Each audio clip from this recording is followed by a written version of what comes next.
किसी ने बड़े कमाल की बात कही है कि जिंदगी भर बहुत सारे दोस्त बनाना खास बात नहीं है, लेकिन जिंदगी में एक ही दोस्त से अच्छी दोस्ती पूरी जिंदगी निभाना सबसे खास बात है।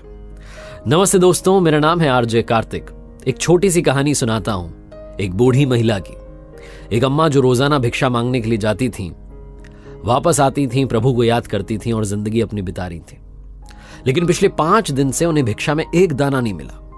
वो भूखी थीं, घर आती थीं, अपनी झोपड़ी में पानी पीती थी, सो जाती थी, ऊपर वाले को याद करती थीं और कहती थीं कि आप देख लेना कल क्या करना है। ऐसे करते करते 5 दिन निकल गए। 6ठे दिन उन्हें किसी ने 2 मुट्ठी चने दे दिए। शाम में जब वापस आई संध्या में अपनी झोपड़ी में, तो उन्होंने सोचा कि मैं चने अभी नहीं खाऊंगी, मैं कल सुबह भोग लगाऊंगी भगवान का, उसके बाद मैं चने खाऊंगी। इतनी परम भक्त थी ईश्वर की। उन्होंने वो जो 2 मुट्ठी चने थे उन्हें पोटली में बांधा और झोपड़ी में टांग दिया। उसके बाद विश्राम करने लगी। रात में उनकी झोपड़ी में चोर घुस आए। चोरों ने समझा कि इस पोटली में गहने हैं, सोने के सिक्के हैं, ये अम्मा कहीं से लेकर आ गई है। चोर वो पोटली चुरा करके भाग गए और जब रात में चोर भाग रहे थे तो उन्हें किसी ने देख लिया, तो और ज्यादा हड़बड़ाहट में वो भागने लगे और भागते भागते गलती से संदीपन ऋषि के आश्रम में पहुंच गए। संदीपन ऋषि का आश्रम वो जहां भगवान श्री कृष्ण और उनके सखा सुदामा शिक्षा ग्रहण कर रहे थे। संदीपन ऋषि के आश्रम में पहुंचे तो वहां गुरु माता को आवाज सुनाई दी कि कोई घुसा है। वो बाहर निकली। चोरों को समझ में आया कि उनका पीछा फिर से कोई कर रहा है, तो जल्दबाजी में वो पोटली वहीं छोड़ करके भाग गए। अगली सुबह जब गुरु माता वहां साफ सफाई कर रही थी तो उन्हें वो पोटली मिल गई। इस तरफ जो बूढ़ी अम्मा थी जिनकी पोटली चोर चुरा के भागे थे, जब सुबह सुबह वो जगी और उन्होंने देखा कि 6ठे दिन जो भिक्षा मिली थी वो भी कोई चुरा के ले गया, तो बूढ़ी महिला जो थी, वो जो अम्मा थी, वो माता जी बहुत गुस्सा हुई और उन्होंने श्राप दे दिया कि जो भी उस चने को खाएगा वो जीवन भर गरीब रहेगा, दरिद्र रहेगा। इस तरफ संदीपन ऋषि के आश्रम में गुरु माता को पोटली मिल गई थी।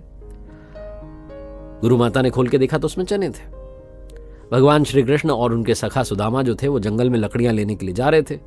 गुरु माता ने कहा, अरे सुनो सुदामा, ये लेकर के जाओ, अगर भूख लगे तो ये खा लेना, इसमें चने हैं, दोनों मिल बांट के खाना। गुरु माता ने आदेश दे दिया। सुदामा के हाथ में वो पोटली आ गई। सुदामा जन्मजात ब्रह्मज्ञानी थे, बहुत विद्वान थे। उन्हें पता चल गया कि इस पोटली के पीछे की कहानी क्या है। किसी ने श्राप दिया है, समझ गए। वो जंगल में पहुंचे, लकड़ियां बीनने लगे।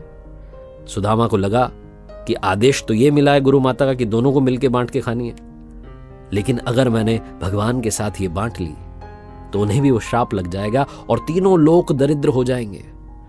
मैं जीते जी मेरे जीवन में तो ये नहीं होने दूंगा। सुदामा ने छुप करके फटाफट से सारे चने खा लिए। भगवान श्री कृष्ण को पता न चलने दिया। सुदामा जीवन भर दरिद्र रहे क्योंकि श्राप लगा हुआ था। भगवान श्री कृष्ण को उन्होंने दरिद्र नहीं होने दिया। दोस्ती ये होती है।